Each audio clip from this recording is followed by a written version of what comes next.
know that bulleted lists bring bias. They were there in that 1920s job posting, and they're still here today. We also know that if you include more than 7 bullets, 7 total, fewer people from diverse backgrounds will even apply. And so with that on the table, I want you to consider this. People with no experience get no bullets. Keep it for your corporate jobs, keep it for your highly niche jobs. I understand that it's hard to write about that work. No experience, no bullets.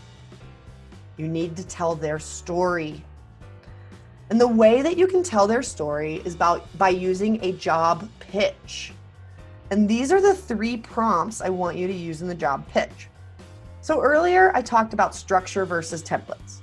This is an example of structure versus me giving you a template.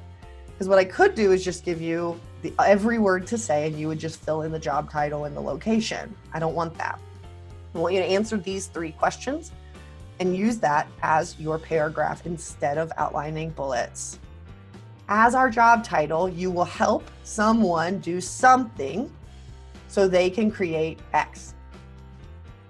As our helper, you will support machine operators on the manufacturing line so they can hit their goals. It's that simple. It's something you can imagine who they impact. Next, every day you will give them 3 tasks.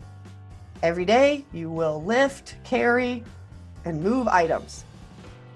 Keep it simple. Last, to thrive, you must. As our sales representative, we'll use HubSpot to find new leads that keeps our company growing. Every day, we'll rely on you to multitask, managing outreach and 10 accounts for annual renewals and upsells. I can picture this role, can you? To thrive in this role, you should know what an upsell is because you have an interest in creating a career in sales.